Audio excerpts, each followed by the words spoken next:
everyone, I'm Mishka, and welcome back to my channel. So, in today's episode of Our Life Beginnings and Always, we are going to be, continuing with Baxter's Step 3 moments. And today we are doing the moment hang, and yeah, but before we get started, make sure to subscribe and share this video with your friends so they can find out about my amazing channel just like you have right now. So, yeah, let's get into it. I hope you enjoy. Period, let's go. The stars had magically aligned and somehow everyone was free today, but it was more than just luck. You owed it all to Miranda's determination. She set things up over several phone calls to find the perfect window to hit the beach. You couldn't wait to meet up with Terry, Miranda, Cove, and Baxter too. Coordinating schedules had been especially rough lately because you didn't let that stop you from organizing your grand plan. You wanted your new friend to be included in all the fun. No, your soon-to-be boyfriend. I mean, I don't know, you guys are technically dating because he asked you out, bro. After a bit of messaging with the others, you had brought up the possibility of adding Baxter to the mix. No one objected to your request, and so you and Terry swiftly put his phone number to good use. Baxter had been flattered to be thought of that early in the planning stage. Funnily enough, he had been the easiest one to account for despite being far away. Being far and away the newest guy on the block. Baxter was able to rearrange his schedule to whatever everyone else needed, and you and Terry relayed the remaining details to Cove and Miranda later. Your hopes were high. Almost everyone knew each other to varying degrees, but this would be Miranda's and Baxter's first time meeting. And yet you weren't that worried. Deep down you had a pretty good feeling that they'd get along once they got to spend a little time together. That was where things stood. Baxter would be coming up to your room any minute now to meet up ahead of time. The prior meeting, Baxter texted you for advice. He had been caught between his options. Should he come to you or should he hang back and you'd come get him when your friends were ready? You eased his trouble by simply inviting him to your house. You thought it would be nice to hang out with him before the official hangout. Checking the clock, there was a small window to get ready before Baxter arrived. Despite it being well past morning, you were wearing your pajamas. You didn't have anywhere to be until the beach trip and had a lazy start to the day. But still, no, you need to put a swimsuit on. Because we're trying to get this boy to look at our body, okay? Because let me tell you this right now. I will not let her ruin her chances with Baxter. It's just not going to happen. And not be 10 years apart like Derek. Especially because this man asked us out. And honestly, I really like Baxter. Like, y'all, I have to say this, but I might prefer him over Cove and Derek. I will just say that. But maybe it's because it has been a long time since I played with Cove in the romantic route.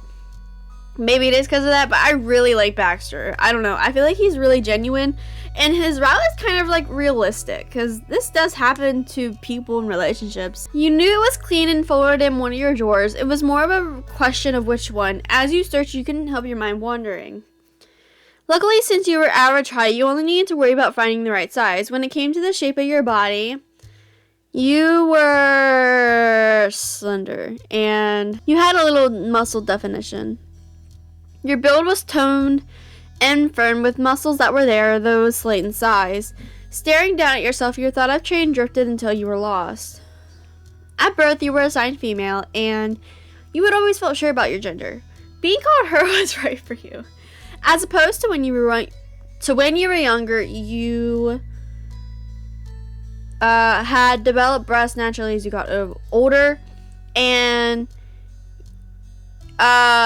you were well endowed. Your boobs were a large part of your frame. You liked the size you had. People had a lot of their identity wrapped up in their physical form. It shaped their self-image. You were confident in yours.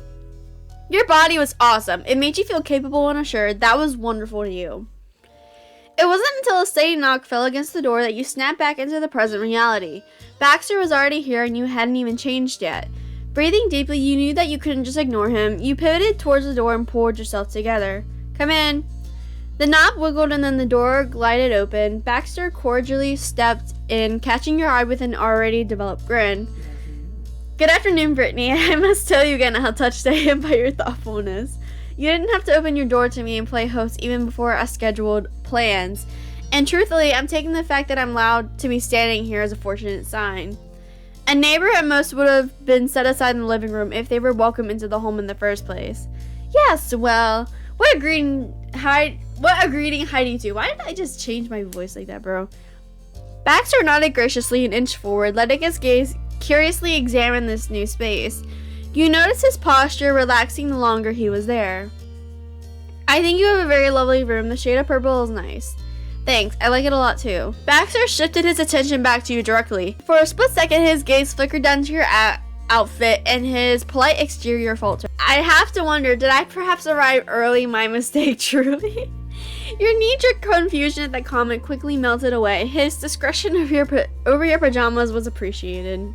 Are you planning on still changing to a swimsuit, or are you gonna go like that? The latter. Baxter answered with such ease that you couldn't honestly tell if he was joking or not. While I am certainly looking forward to spending an afternoon on the beach with all of you, I will not be getting into the ocean.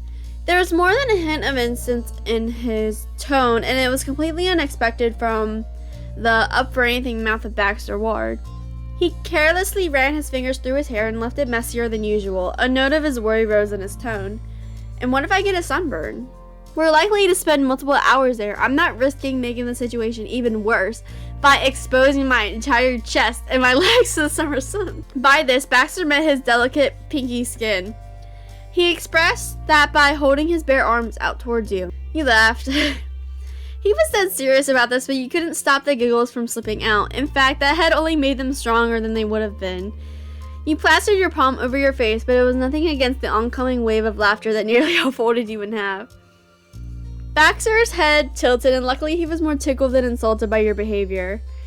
I confess, I haven't actually swum in the ocean at any point or to any degree. Really? Never? Never.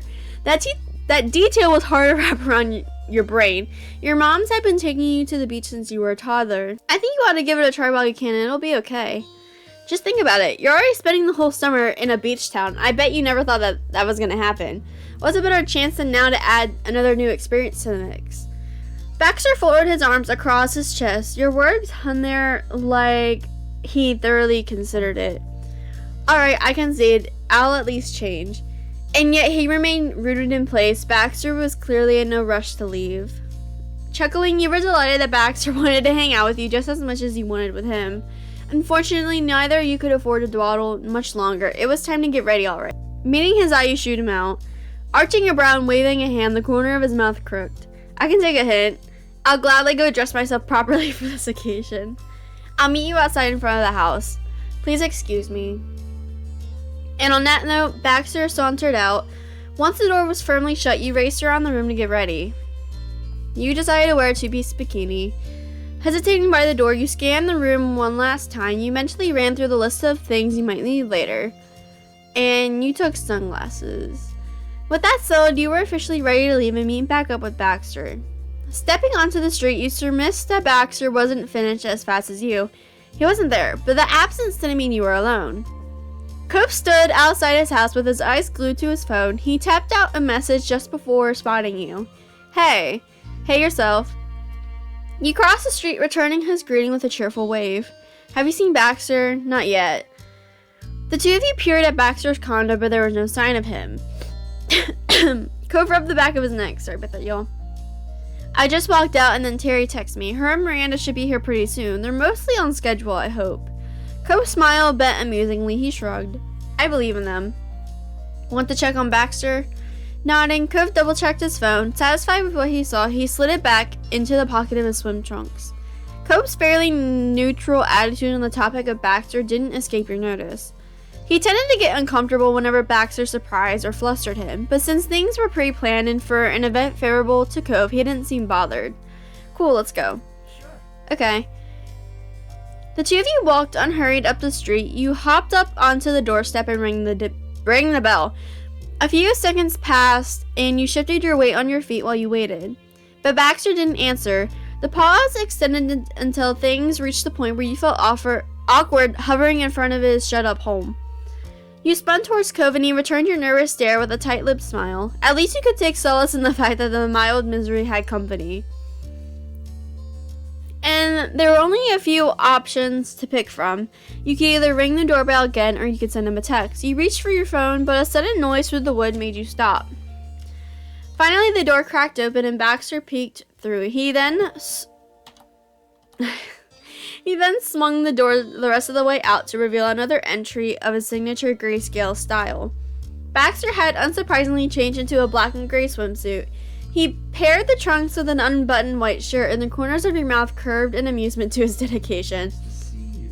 Good afternoon. I can't thank you both enough for waiting. Please stop being formal. Hey. Looking good. With the flick of your wrist, you added a finger gun to your compliment. Baxter grinned delightfully and gestured to his ensemble. And this thrown together look, thank you. The atmosphere had become far more laid back. Cove was the one to move things forward. So I was thinking we could get settled at the beach now, and then Terry and Miranda can catch up with us there. I second that idea. While this neighborhood is charming, I think a change in scenery would be preferable. You moved in the direction of the beach while Cove paused to shoot off a quick update. He made sure to let the others know exactly where to find you. I don't mind. He flashed a thumbs up as soon as the message was sent, and with that, the three of you strolled down the street. The path you walked was as natural as breathing for you and Cove. For Baxter, it was a brand new experience. Though you might not have been able to tell, he walked straight on with certainty in his steps that was on par with the locals. The ocean stretched as far as the eye could see. It was a perfect day. Clear sky, rolling waves, and an inviting breeze coming across the water to combat the flaming heat. Cove... Let me turn this music down. Bro. Cove threw his towel down and smoothed out the corners while you settled on a spot for your own things nearby. Baxter, meanwhile, hesitated, merely watching what you two had done. Before you could say anything, Baxter moved forward and picked a small stretch of beach close to yours for his own things. He meticulously laid his pure black towel out over the warm white sand. Turning away, you tried to hold back and hide your laughter. It was so convenient that even here his black and white color scheme was inescapable. Baxter stared straight ahead, hypnotized by the moving water, and carefully lowered himself onto the towel. For you, your family, and your neighbors, the ocean was an old and well-loved friend. But witnessing the wonder dancing through Baxter's eyes reminded you just how vast and awe-inspiring the sight truly was when it was right in front of you. You glanced at Cove and realized that he was taken in by that side of Baxter as well. This beach was a special place for the people of Sunset Bird, and now it was working its magic on Baxter. Cove seemed flattered by the odd and unspoken approval written all over Baxter's face. The sea meant more to him than even the others living there. To appreciate it was to accept him. He hugged his knees to his chest. So, what did you want to do? When you didn't answer, Baxter tore his focus away from the water. He was pleasantly surprised to find out that Cove had directed the question to him instead. Oh, I've been running on the assumption that you all had something in mind. Whatever works for me. We don't. Nope, no ideas. Then truthfully, I prefer to stay as dry as possible. Taking a stroll or simply remaining here where we are, enjoying the scenic view, would make a perfect afternoon in my book. But my wants shouldn't interfere with yours. I won't stop anyone from having fun in the water. We're at the shore and I'm not heartless. Cove messily brushed his hair back and thought about Baxter's idea of a beach trip. His snicker rolled into a rumbling laugh. I guess you're not going to make much use of that swimsuit. It's already served me rather well, I think. Between the playful way Baxter's brow arched and his mouth crooked, Cove stopped laughing. He stared back stunned. My plan was to get some sun anyway. Your attention bounced between the boys before you shrugged nonchalantly. Besides that, I'm up for anything. Noted. Cove nodded, not finding any reasons to object to that. He hadn't brought his surfboard, so you figured he was also aiming for a laid-back afternoon. Cove kicked his heels, sending some grains of sand that had gotten on his towel sailing. He had done well starting the conversation, but now he was unsure of how to keep it going. Luckily, it didn't take long until you heard shouts. You turned your head to see both Miranda and Terry running straight for you. Miranda was faster, making leaps and bounds across the sand. Terry followed in her wake, laughing with her towel clutched around her shoulders and flowing like a cape. Miranda started making her jumps more theatric and more precarious as she got closer. Cove waved them on with a bright grin. You shouted, agreeing. How's it going? The two officially arrived at your little group setup, looking completely ready for an ocean adventure. They were already in their swimwear and were raring to go. Awkwardly, Cove pointed in Baxter's direction. He remembered that Miranda hadn't actually seen him before. That's Baxter.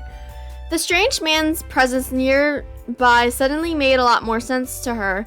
Miranda shyly raved with a cheerful smile. Hi, nice to meet you. Likewise. Baxter offered her a handshake and Miranda grew confused at his formal gesture, checking the reactions of her friends on if she was the weird one for thinking this was weird. That only made his smile widen. I can assure you that I'm harmless. You knew Miranda well enough to recognize the words she was trying to hide behind a more collected front. It was easy to imagine that she might have felt somewhat intimidated. Baxter had an air of maturity about himself, while Miranda was a little bit childish and shy in comparison. Hesitantly, she clapped his hand and gave him a proper shake. Thanks for meeting us here today. It's my pleasure. Baxter placed his other hand gently on the back of hers while he spoke. They both let go and Terry sprung forward. Hello. She teasingly punched Baxter's upper arm. Nice to see you too. Terry had already made her dramatic introduction to him at the start of summer, so she was excited to skip right to the good part, hanging out. The bee man is actually here. I can't believe how long it took for everyone to get together. Hi, Cove and Brittany too. Hey. Catch us up. Did we miss anything important? No, I don't think so. It had come up that Baxter was basically your boyfriend already, so that wasn't anything you needed to announce again, even though it was the biggest event of your summer so far. Oh my god, he's actually our boyfriend. Oh my god. Other than Baxter appearing in the neighborhood, it's been totally normal. That's probably a good thing. We might not be so lucky with the next big thing that comes our way. Terry crossed her arms and nodded sagely. Baxter tugged at the collar of his shirt. Really? My presence is the only earth-shattering big news being whispered about? It's not that big. Everything is just even smaller. Not a lot happens besides some new people and longer wait times at the touristy places in town. Sunset Bird can be as predictable as the cycle of the sun. Well, hopefully I'm a welcome change of pace during my stay here. Absolutely. Terry then started talking about her morning and how she'd almost overslept since she had stayed up too late last night. She bounced on her feet as she spoke. But don't worry about me being tired today. You know I ran on less back during school. Miranda filled in the group about her morning. Apparently everything had gone smooth. She met up with Terry on the way here and you knew the rest. Cove offered a suggestion to the gang. Hey, you guys should lay out your towels. We can relax. Oh yeah, definitely. You felt pleased that Cove remembered what you wanted to do. Sometimes he could be thoughtful like that. Terry and Miranda settled down on their towels. It took a little arranging, but soon you were on your back and soaking up the sun. Miranda had built up a small ridge of sand as a backrest, and Terry laid on her side facing the rest of the group. She drew everyone into an involved conversation over the merits of ice and a drink. The sun above was almost hypnotizing with its warmth. Every one of your previously tense muscles relaxed into jelly. You closed your eyes, content to just be. But eventually, the more restless members of the group dragged the others into a walk. Hours passed, and the group had moved between different activities, some low-key and some more exhaustive. For you, it was break time. Baxter agreed. You sat on your towel, sipping at some water, and he rested on his. Your friends were hard at work, burying Terry's full body under a pile. Miranda used her arms to force up sand around Terry's sides. Cove worked on covering Terry's feet. You took another drink and glanced over at Baxter. He was staring at the water, but there was an entirely different feeling radiating from him. Rather than pure awe, there was a level of discomfort marring Baxter's expression. You wondered what was bothering him. Suddenly, he turned towards you as if he could feel your curiosity prodding at him. He surprised you with a kind smile. There's a reason why I've never gone in the ocean before. Baxter let that hang there and absentmindedly brushed some sand off his thigh. He hadn't elaborated earlier, and you weren't quite sure if he was going to now. Quickly, it became clear that he was carefully choosing his words. The last thing he wanted was to push him. Well, the idea of being fully immersed in the ocean is a bit frightening. It seems endlessly deep and unpredictable, with powerful waves and rapid currents. You're afraid of the ocean? And there's creatures lurking in there. Some of them are larger than me. It's unfathomable. You don't play with something like that. If I enter that water, I'll never return from it. The ocean will swallow me whole. That's what I think. His smile strained under the weight of his growing nervousness. Baxter had always carried himself so calmly. This genuine vulnerability left you speechless. And then you heard Miranda's screech. Your attention immediately switched over to your friends. You registered that Terry had gotten impatient and shifted her legs. The walls of Miranda had been meticulously building collapsed into a wet heap of sand. She surveyed the damage critically. We're gonna have to start over on that part. Do you want to give this up? Or do you want to give up on this now? No way! The burial must continue. I'll try not to move anymore. Okay, if you're sure, I'll try to fix this. Miranda started to rebury her, and Terry shot her a thumbs up. She realized too late that moving her arm was a bad idea. More of the sand on her crumbled, and Miranda put her head in her hands. Don't worry about it. Don't worry, I've got that part. Miranda nodded at him with appreciation. They got back to work, redoubling their efforts to pile sand over the limbs of their friend. Baxter caught your eye, and you both snickered at the interruption. As it grew quiet, you offered Baxter some words. Would you want to try going in just a little? I'll be there with you. Baxter's near perpetual smile flattened into a thin line. He swallowed visibly. I'm not saying you should go for a swim. You could get your feet wet. Feel the waves brush against your toes. He ruminated on your suggestion for several seconds. Gradually, you caught the upturned twist of his lips. Well, I suppose I could manage that. Come on, Baxter. Then let's go. Let's. The two of you got up and approached the ocean's edge. As soon as the water rushed forward and tickled his skin, the air caught in his throat and Baxter froze in place. You offered him your hand. His lip twitched, and then Baxter immediately latched onto you. Moving closer, you tried not to splash him. You knew this was a huge moment for Baxter, and you were willing to give him all the time he needed. Gradually, he was able to release a calming breath. He squeezed you and offered a tentative smile. You gave him a reassuring squeeze back. Baxter inched further until the water creeped up on his calf. He watched the water swirling around him as it moved with the tide, and then surprisingly, he chuckled at the sensation. You know, this is rather nice. Yeah. But this is as far as I go. I'm positive on that point. That's okay. Right here is perfect. I'm just glad this wasn't too bad for you. As am I. Baxter stayed there and viewed the waves not from a distance, but from within their embrace. His nerves eased until you two were relaxed in that bubble of each other's company. At least by your side, he could enjoy the feeling of the ocean from a safe level. Oh yeah! Resembling the Kool-Aid Man, she kicked herself out of the ground with gusto. Sand went flying in all directions, and a Terry-shaped imprint was left behind. Miranda yelled and Cove chuckled. There probably wasn't a better way to get out of it. The suddenness of the incident startled you and Baxter enough to let go of each other's hands. You didn't get to join in on burying Terry, but you didn't mind. The one-on-one time you did get with Baxter was something you wouldn't have missed. You waved cheerily to your friends, and the five of you regrouped about halfway between the towels and the destroyed tomb. Man, I'm ready to wash this off.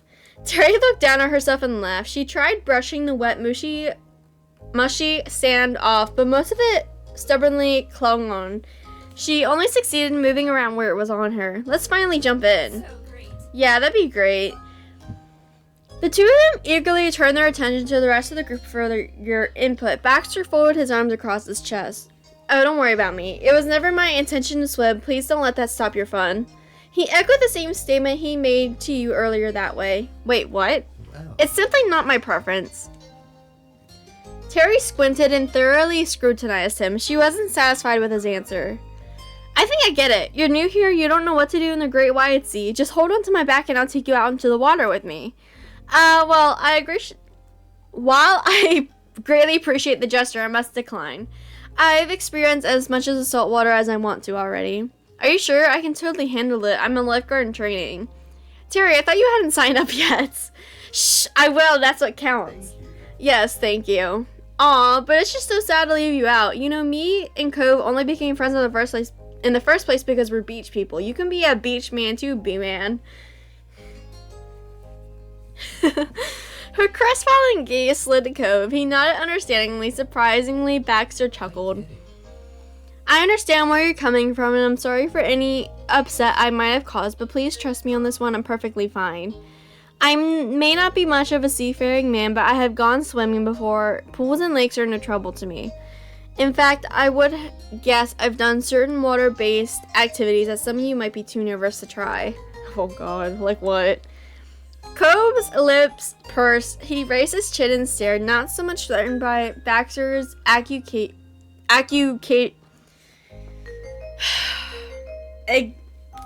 I seriously have to forget how to say this word? Accusation. Oh my gosh. But insulted that he wouldn't even make such a challenge. Like what? I surf. I have a dad whose entire business is about water-based activities. I went on a jet ski when I was 8. What could you have done?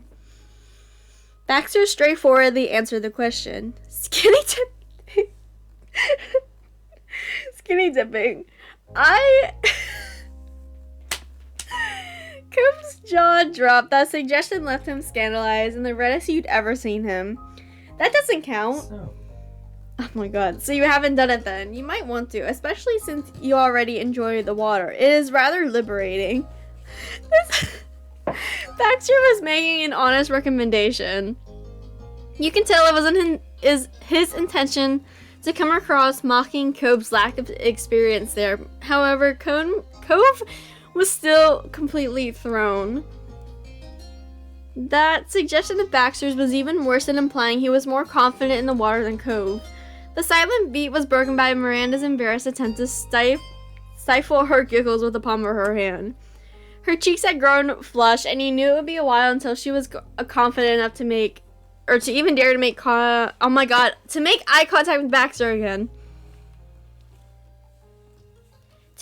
Terry, meanwhile, gave Baxter an impressed nod and then instantly lost all composure. She fell into a boisterous fit of laughter, holding tightly onto her own stomach. Personally, it was TMI. Grimacing, your nose wrinkled at that suggestion. Skinny dipping was the last thing you planned to do, and knowing Baxter's history with it, it was doubly unwanted. Did I say something wrong? The playful note in his voice told you everything you needed to know. Baxter was fully aware and enjoying the bit of chaos he unleashed on the group. You exhaled deeply and did not comment. No one else added anything on the topic of Baxter's skinny dipping adventures either. It went back to the drawing board on what to do next. After a while, the gang mutually decided it would be best to go do something that was not water-based. The 5 of you continued to have a good time. You went on a shell hunt. Miranda managed to find the biggest while you found the most colorful. Cove caught a tiny crab. You did a bit of everything. There was impromptu games to just soaking up each other's company. However, after a while, you all had ran out of drinkable water anyway. It was decided that you'd head to Cove's house or yours. Things were gathered and you'd started to cheerfully walk up the road. What next? I don't have anywhere to go, so it could be whatever. Same, I guess we could keep hanging out? Terry snorted and readjusted her grip on things. Don't sound too sure there, Cove. By this point, you could see your house. It hadn't taken you long to make the trip. The conversation continued with everyone throwing out suggestions. Are people hungry? She looked from face to face in inspection. Cove and Miranda shrugged in consort. Baxter didn't react. No one was overly opposed to it. However, you weren't really starving. It wasn't quite a mealtime. We could get dessert. Miranda put a finger to her lip and thought. With a smile, her voice became more confident. Yeah, that would be fun. Terry considered it and then shot Miranda a thumbs up. Sounds great to me. I can definitely go for that. I think that's a good idea. When the topic of dessert was raised, Baxter hummed with interest. This caught everyone's attention as nothing else had drawn a comment from him in a while. If that is the next event, would we be willing to try ice cream and similar frozen treats? I like the sound of that. But why? Baxter shook his head ruefully. Truthfully, the one thing I wanted to do while I'm here is to see an ice cream truck in person. My hometown doesn't have one, and neither is one around my campus. It is a summer tradition that I have missed. You and Cove stared at him blank-faced. Miranda pressed her lips together and shot a glance at Terry. Her expression was like a stone. That was a dramatic drop in mood. Am I Taurus-y now? He was entirely off in the guess. Baxter could only watch helplessly as the people around him remained unusually sober. Cove voiced the consensus of the locals. I've never been to an ice cream truck either. What? Are you serious? Miranda nodded her head and Baxter's composure shifted into credulity. Me neither. Same. Yep, me too. There isn't an ice cream truck in Sunset Bird. We have an ice cream stand on the shopping street. It's not exactly the same, but that's how it is. I've only gone to ice cream parlors and got ice cream from the freezer part of grocery stores. But sometimes my family makes it homemade. Baxter grinned for once on the same ground as his new companions. I've normally only eaten it at restaurants after a meal. I never realized that ice cream trucks were so rare. Unexpectedly, Cove was the first to agree with Baxter. He narrowed his eyes and spoke firmly. Then yeah, let's find a truck. I've got to do it at least one time. Yeah, Baxter's onto something. We've all been missing out. Terry raised a fist into the air in a dramatic pose. There has to be an ice cream truck somewhere in California. That's good with me. Baxter brightened more, seeing his suggestion receive support. Miranda smiled at him. You could only guess at her first impression of Baxter, but given how she had relaxed around him, you imagined he was growing on her. He wasn't as exceedingly self-assured as he came across at first blush, but it was nicer when Baxter was confident. That sounds fun. Let's look it up. Miranda reached into her bag and dug around for her phone. She pulled out a hair scrunchie, a small notepad with unicorns, and a bundle of chunky keychains. Her phone remained elusive. Just give me a sec. I can't talk. The rest of the group's mouth pulled into a tentative, hopeful grins. There was an air of slight disbelief. Cove mulled over it while tapping his foot. Wherever it is, we're gonna have to drive to get there. I think so too. None are in town, right? And everything else is so far away. She finally retrieved her phone and started a search on her Maps app. She tapped her screen with a frown. I'm not sure. It's already late afternoon too. I wonder if ice cream trucks are even still going around. We have to believe. It's too soon to give up. Cove nodded, patting in his pockets. They were tellingly empty. I'll get my keys. No need, allow me. I asked to do this. It's only fair that I be the one to cover transportation. Besides, it's a rental. We may as well make the most of it while I have it. Alright. Cove raised his shoulders in a bewildered shrug. Baxter ran his fingers through his hair to swipe his bangs, and they fell exactly back into place after. I will return in only a moment. Terry shot him a thumbs up, and Miranda mumbled, absent-mindedly focused on her task. Baxter flipped towards his condo and headed off, his strides long and determined. Oh. Cove raised his voice at Baxter's back. We'll put our stuff away while you're doing that. Baxter peered over his shoulder and answered. Very good. Baxter was soon out of sight, and Cove had gathered up all his things into a sturdy hold. He gestured with his chin to his house. We can use my place for storage. You were on board with that. You shifted your things around so they'd be more comfortable to move. Thanks, Cove. You appreciate his offer for the simple truth that his dad would care way less about the mess than your mom's. Cove led the group to file into the Holden household. Miranda brought up the rear, stumbling behind Terry. She was being led by the arm while still keeping her eyes on the phone. Sandy towels were dropped in a heap on the living room, one after the other. No one wasted even a second with the organization, taking cues from Cove. Rush. I need a minute. Gonna grab a shirt. He darted down the hall, his steps loud on the hard floor. Oh. You decided to get your own shirt. I'll be right back. No problem. You bounded out the door and straight across the street. Then, careful to not track too much debris into your house, you dashed to your room at breakneck speed. Pace. Oh my god, not speed. You threw on the shirt and rejoined the others. They were already standing outside Cove's house again. Baxter's shiny black vehicle idled on the street nearby. Cove went for a seat in the back without consideration. He was not going to be in the front. but you would. With you going to the passenger seat, Miranda and Terry followed Cove. Hello. Welcome to my car, friends. Do we know where we're going? Miranda nodded slightly and leaned forward to hold up her phone. Her persistence had bared fruit. There's some suburbs surrounding the city where ice cream trucks have routes during the summer. I can't tell exactly where they're going to be, but when we get there, though, that is more than enough. The two conferred on directions until Baxter decided a route towards a random neighborhood street in the area as a starting point. He took off, the car gliding across the street with minimum vibration affecting the cabin. In the heat of the excitement, Terry reached up from the middle seat and punched on the music. It connected to Baxter's song list, and your eardrums were struck by the pounding of a regular drum. A guitar riff shrieked out after. It was on a punk metal track.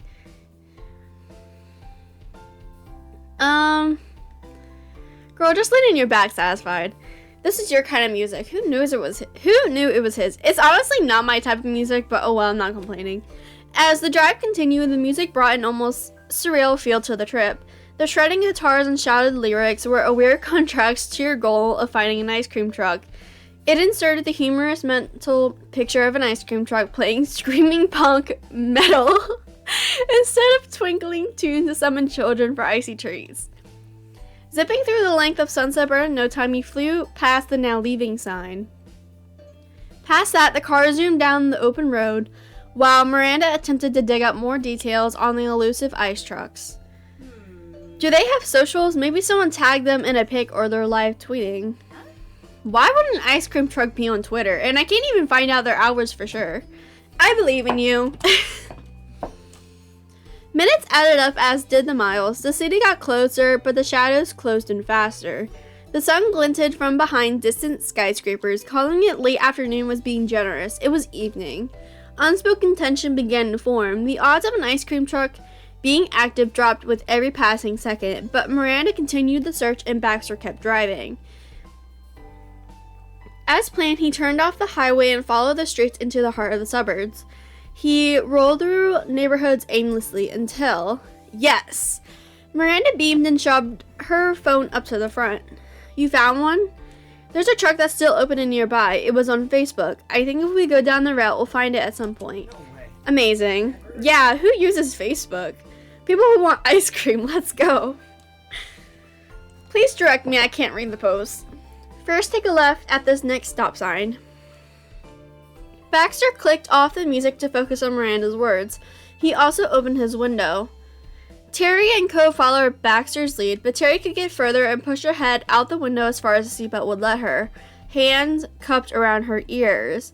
Cove would lean further out when he saw anything even kind of truck-shaped. Everyone had their ears and eyes wide open for any signs. If an ice cream truck was somewhere in the area, they weren't going to miss it. You did too and stuck your head out. You pressed down the first button you saw on the door before realizing it was a seat warmer. With a laugh, you turned it back off and finally found what opened the window. It was as sleek and unobtrusive as the rest of the machine, and that made it tricky to see when you didn't know where to look. You pushed off the floor of the car and then twisted into position with your head going straight through the opening. At such a slow pace, the wind coming through whipped at your hair gently, pleasantly. Much less nicely, a fine dust blew in from the street. You squinted against the dirt in the sun. It had sunk low enough to be perpendicular with your eye line. Still, no truck to be seen. The houses you passed seemed older, probably built decades ago. Some had colorful lawn decorations and well-kept flower gardens. Others were nothing but green grass. Conversation stopped entirely once Miranda had told Baxter all he needed to know. He drove through the residential streets like a hunter on the prowl. The target could have been anywhere. He turned a corner, faint laughter filtered in through the windows. You heard birds chirping and rustling leaves, but in the moment, none of that mattered. That's not what you needed. Fingers were crossed and breasts were held. Baxter turned yet again towards the signs of life, and a new sound gradually floated in from the distance. You concentrated on the high-pitched jingling tune. Was it? It had to be. It was the musical call of an ice cream truck. Nobody could see it yet, despite there being watchers on all sides, but the song got louder. Baxter followed it persistently, his fingers tightening their grip on the wheel. That jingle was the Pied Piper, and everyone was drawn in by it. The car came up to a crossroads and stopped. That instant, a clamor filled the car. Everyone, even in the ever-relaxed Baxter, cheered or gasped in sync. An ice cream truck drove by right in front of your eyes. It was technically white, but covered with so many brightly colored pictures, the original paint was more of an accent. Stickers with warnings such as "Go slow and watch for children" stood out in red, and recognizable characters and edible versions were in a grid, labeling them as A1 or C3 for convenient ordering. It was like a moving treasure chest of frozen goodness, and the temptation was too strong for some. Still, in the middle of the intersection, Cove's doors popped open and his seatbelt zipped up against the cushion with nothing left to protect. Cove was gone. Oh my god. He waited for Baxter to get out. Terry and Miranda went after Cove. Terry, with her usual exuberance, I can't say that, yelled, "Oh yeah." Well, I appreciate their enthusiasm. He glanced at you, not taking the turn just yet. "Are you going?" "No thanks." "You're very polite." You didn't think it was much. You weren't so impatient that you'd throw yourself out on the street or abandon the one who drove you there. The rest of them could handle that. Cove jogged after the truck. Terry waved and cheered, trying to catch the driver's attention, and Miranda skipped behind her, moving her arms in wide motions. The truck lurched to a stop. They'd done it. Excellent. Excitement was playing on his face, but Baxter cautiously turned to where the truck and your friends had gone. He parked on the opposite side and opposite end of the nearly empty street. Baxter grinned as he finally unbuckled. "Shall we? Let's." Ooh, I like the background. You left the properly stopped vehicle and crossed the street together. The other three huddled around the large menu pasted on the broad side of the truck. As you joined the group, you could feel the anticipation of a kid on their birthday, except it was somehow everyone's birthday at the same time. Up close, you could see the images were faded. They weren't as vibrant as they should have been, and chips of paint were flaking off. If anything, the wear and tear increased the charm. It was real, and it was just what you'd imagine. You were finally experiencing a quintessential summer ritual. The order window lifted, and the driver gave a hearty greeting. "Good evening." "Good evening to you." "Hi." "Hey." "Hello." Sorry. "Hi, thanks for stopping for us. Sorry for chasing you." No, thank you for stopping by. Can I get you something?" Absolutely. "Absolutely." He beamed with victory, a cat who got his ice cream. I don't know. Then he gave his first check over the options and shrugged. "However, we do require a moment." "Of course, no problem. Take your time." That started the great ice cream discussion. Ice cream was serious business and took consideration.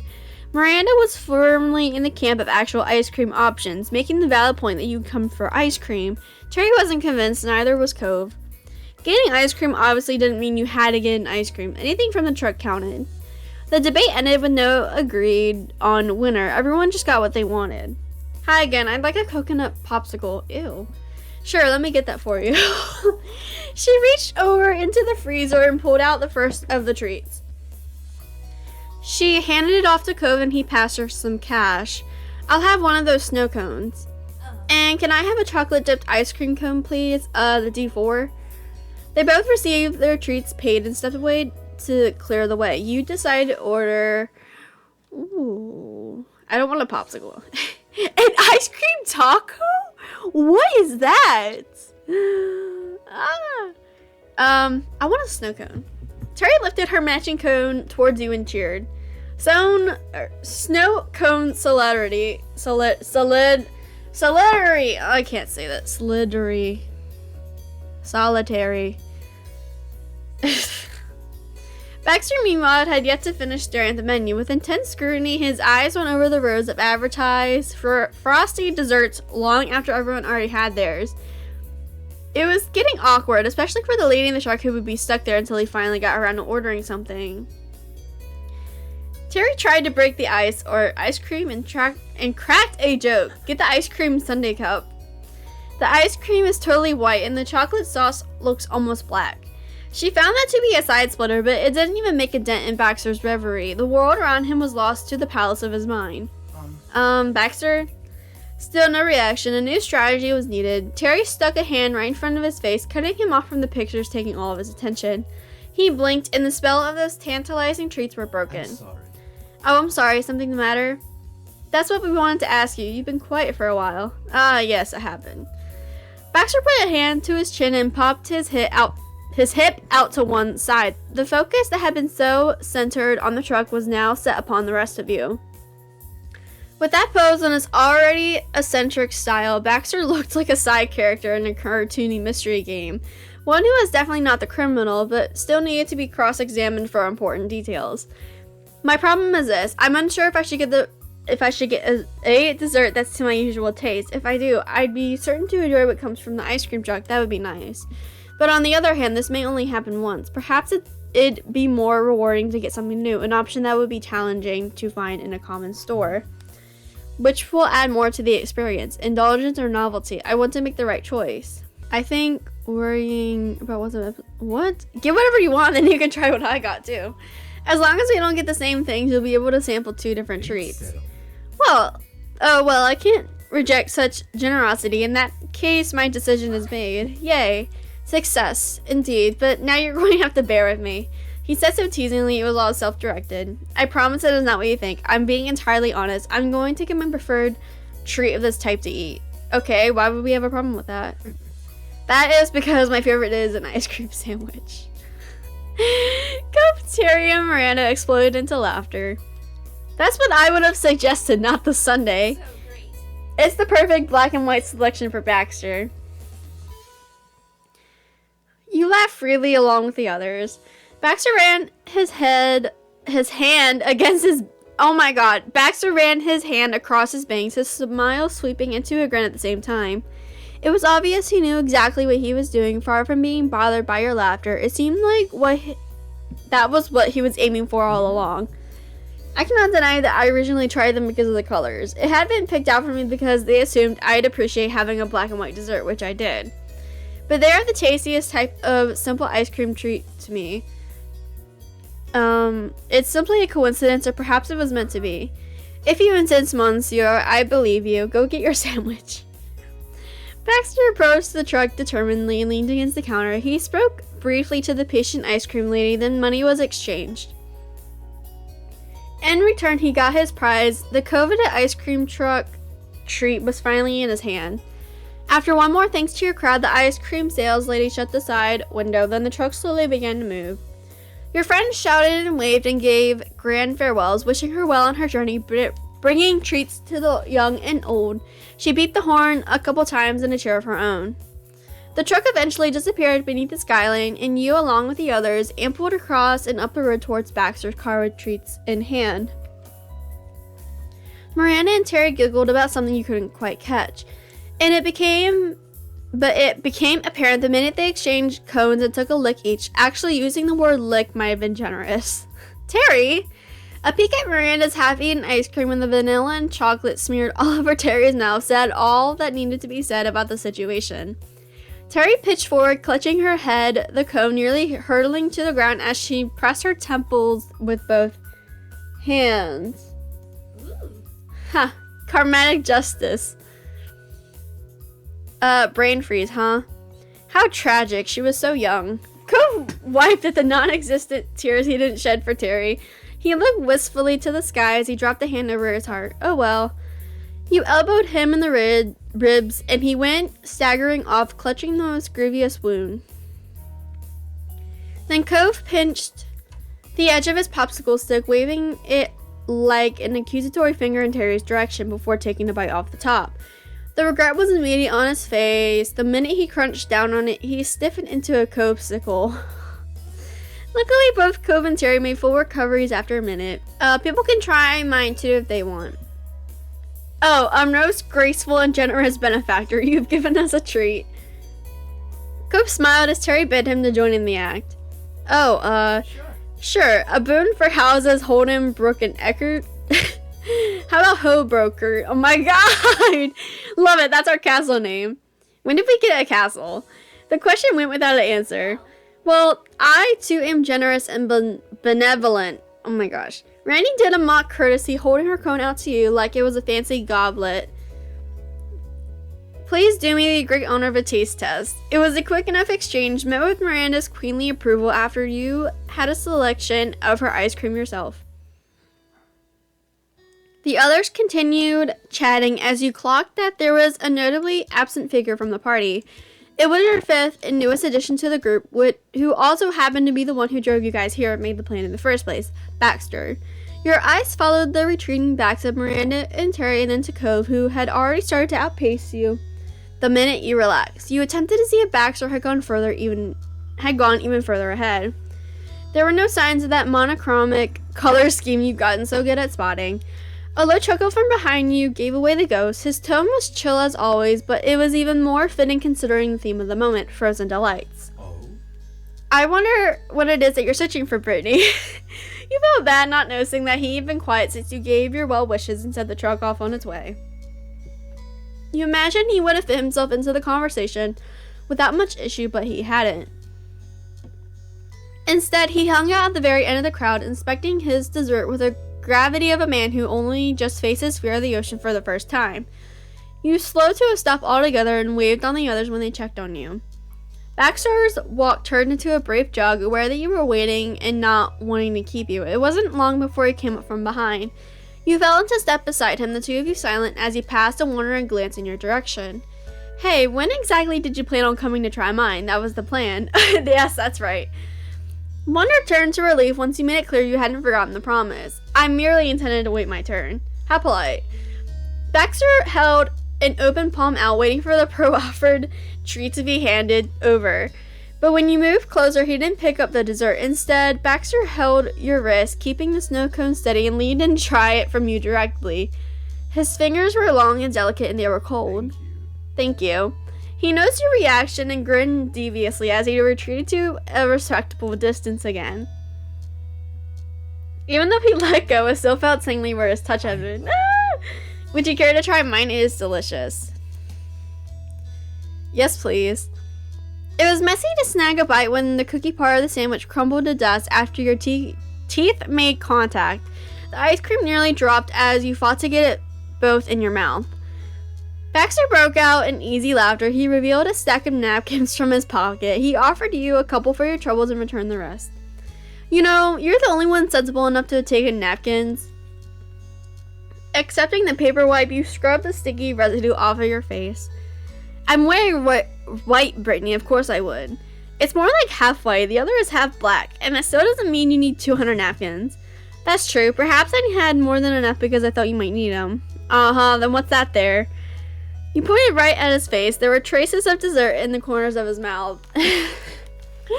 Baxter reached up to his lips instinctively. When his fingers met the sticky remnants of his treat, he immediately removed all evidence. Ah, thank you. What are friends for? You mean boyfriend? Girl. He stood straighter. The words put him less at ease instead of being reassuring. Not to mention, Baxter wasn't the type to hunch to begin with, so he was trying to fix something that wasn't an issue.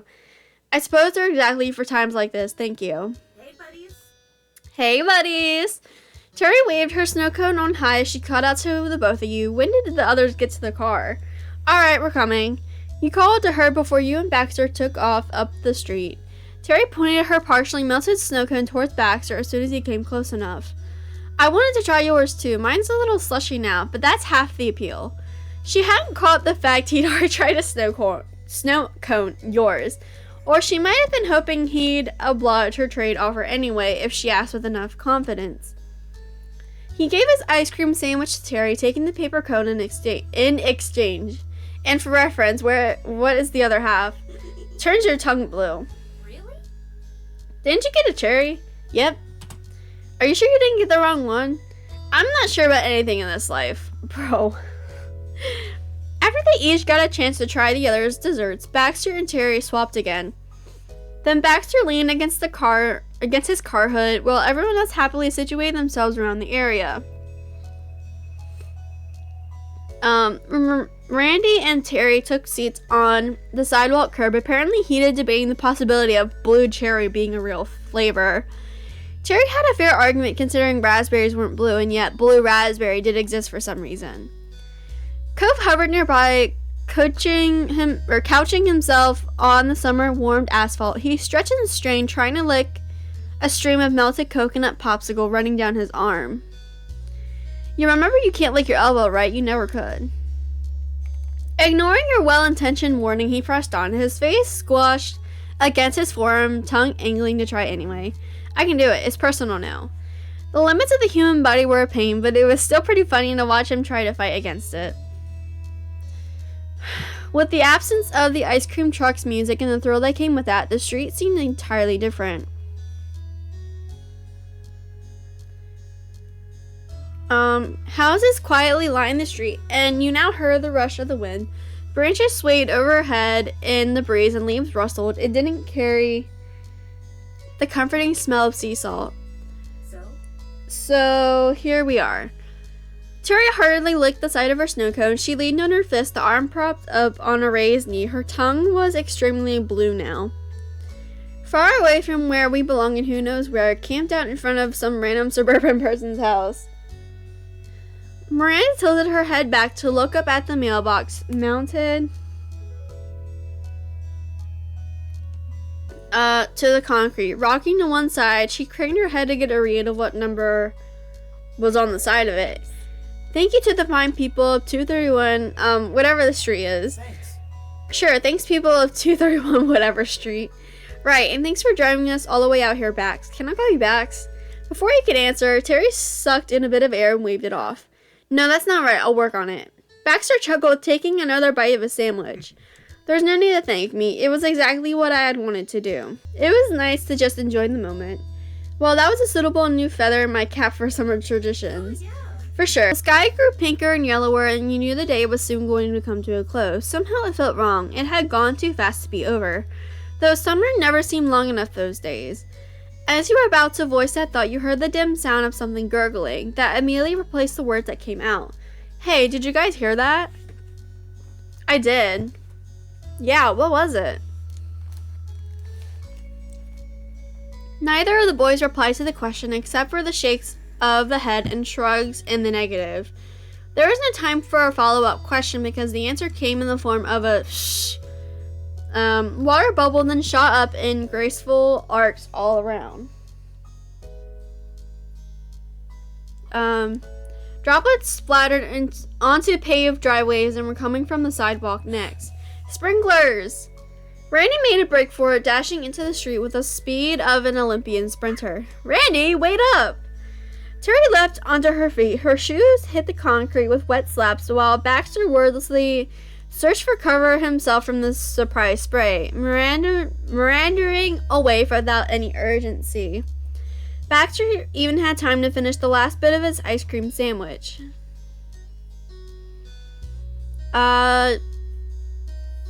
You took it in stride yourself. Sure, you got a little wet, but water was water, and you were hardly a stranger to it. You used to run through the sprinklers as a kid. It would dry pretty quick. But Cove didn't even so much as flinch. He only stood to his full height with his back to the car, a popsicle stick prodding out of his mouth. He glanced over at the others and grinned as he whipped through the stick clean. Oh, How about this water-based activity? We're all still in swimsuits. exciting. Oh, well, isn't that an interesting proposition? The challenge had been issued and Baxter threw down the gauntlet. Cove's eyes popped open with shock, but he didn't allow the surprise to keep him from moving. He darted off to the lungs as Baxter came sprinting from behind. It looked more like Cove was running away from him rather than into the sprinklers. My snow cone! Terry complained, sticking the paper cone higher in the air as she stayed well and good away from the sprinkler spray. It'll melt! Terry had a wetsuit on, but that wasn't going to protect her snow cone by a long shot. Let's do it. Oh, come on, Terry, live a little. In spite of the fact that Miranda had led the charge for cover, she was easily convinced to join into the fray. Skipping to the sidewalk with her ice cream in tow, she waved the two boys down to stop and wait for her.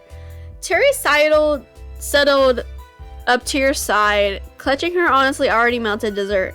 Her eyes kept going between her much-beloved treat and the sparkling sprinklers, but she seemed to have chosen to preserve the sanctity of the snow cone instead.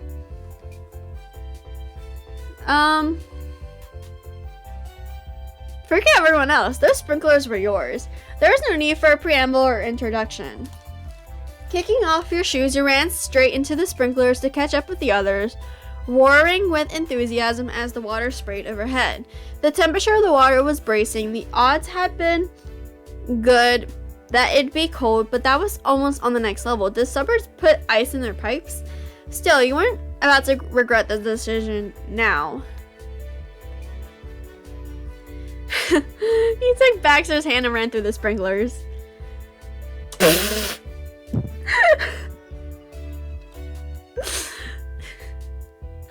Okay, we're just gonna ignore me for a minute.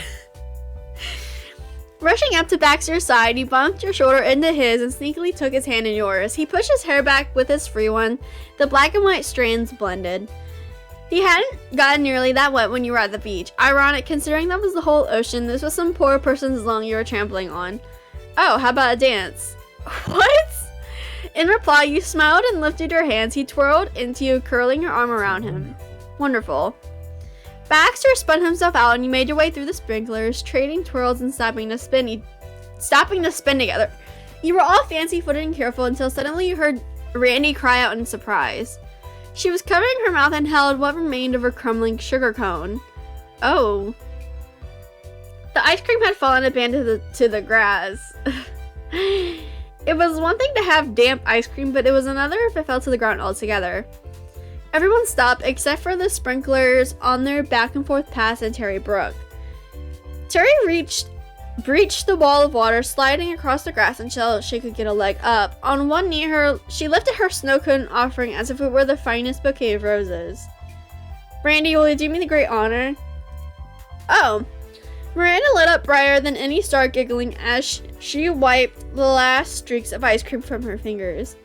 She took the offered snow cone, dark hair falling forward as she smiled softly at Terry. Terry bounced up from the ground, dusting off what grass had adhered itself to her legs.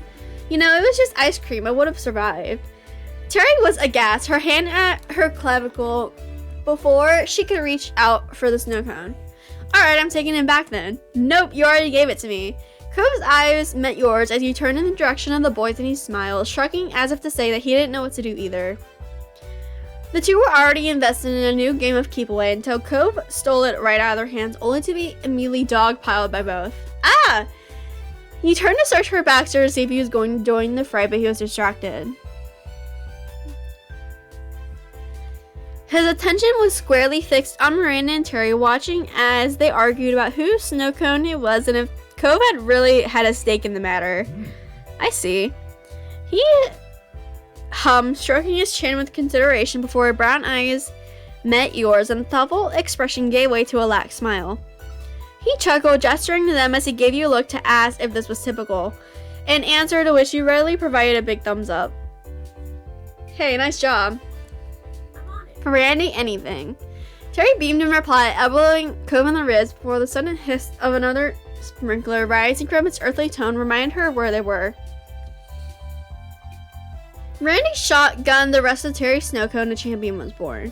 Terry responded by crushing the paper cone against her forehead. To Miranda's delight, though, she did get some of the syrup in her eye. And it wasn't long before that interlude was forgotten. Dashing and leaping resumed in earnest. But all good things must come to an end. Eventually, the sprinklers retreated into the ground, and all that remained of the celebration was 5 dripping young adults.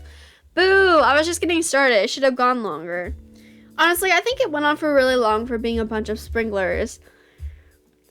The sun was situated almost perfectly halfway below the horizon. It was probably about time to call it quits for the day.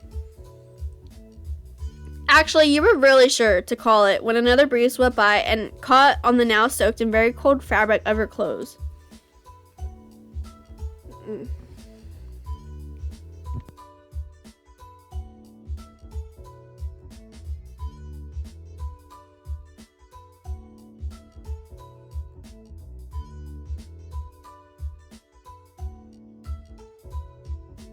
Shivering in place, you watched as Terry and Miranda immediately found each other again, the girls clinging desperately to each other for warmth. Cove tugged on the hem of his shirt, pitching it away from his body before allowing it to fall back with a wet slap. I should have taken this off before I went in. He promptly recited that and took off his shirt, cheeks pinking with embarrassment when the girls took a break from being cold to whistle at him. Guys, I wasn't wearing this at the beach. It's not different now. Cove wrung the water out of it before swinging the shirt over his shoulder instead of pulling it on again. And before anyone else says anything, it's going to be colder wearing that than not wearing it. The damage to your shirt was as bad for you as it was for him. You took it off. It'd be more comfortable carrying it than wearing it at that point. I do regret that we did not bring our towels.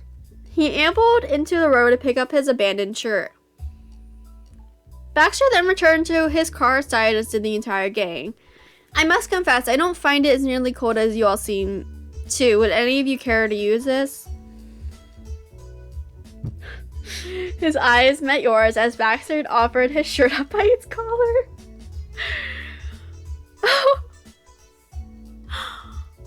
Thank you, what a gentleman. Y'all, he just gave us his shirt. You draped his shirt over your shoulders like a blanket. It didn't fit quite right and the fabric was thin, so it soaked up what water was still on you. But when you pinched the front of it closed, it kept the wind out better, and that was enough. It wasn't immediately obvious at first between the earthy smell of wet grass and damp asphalt, but you picked up on the scent of something heaty and floral. That definitely wasn't you, and it sure wasn't this neighborhood or Cove of girls either. The thought was nearly put aside until you burrowed deeper in his shirt to trap what warmth that you could, and you realized it was probably Baxter's cologne. To the side, Terry and Miranda remained linked. Their knees were practically knocking into each other. You couldn't pry them apart with a crowbar if you tried. That had to be effective. Baxter wants some help warming up? Baxter laughed. He threw up his arms, relenting as he shifted for you to come closer. You made your way over without further fanfare, and he pulled you into a tight hug despite the water on him. He hadn't lied. He was warmer than you expected any of the others to be. But you couldn't exactly pretend that the goosebumps up and down his arms were there either. Oh my god. You rested your arms comfortably around his waist. Is he that tall? Oh my god. You doubly confirmed the rich scent was his cologne, but you couldn't tell what the smell was exactly. It smelled pleasant though, and you only noticed it more once you'd started to think about it. Caught up in your own reverie, you didn't notice when he leaned in closer, his lips at your ear. Your thoughtfulness is appreciated, Brittany, and so is your body heat. You don't need to thank me for anything. It was a sudden call from Cove that made you remember exactly where you were. When you looked over from Baxter's shoulder, Cove glanced away as he awkwardly scratched his cheek. Wow, get a room. Oh my god. Baxter's chest rumbled in a low laugh, nodding in agreement as he released you from his embrace. He did, however, allow his arm to settle comfortably around your shoulders. Aww. Baxter then gave the group a once-over. Miranda and Terry were still chattering their teeth, and Cove, in spite of claims to the contrary, wasn't doing too hot either. It would be no trouble if we were to return now. I truly don't mind if the car gets wet.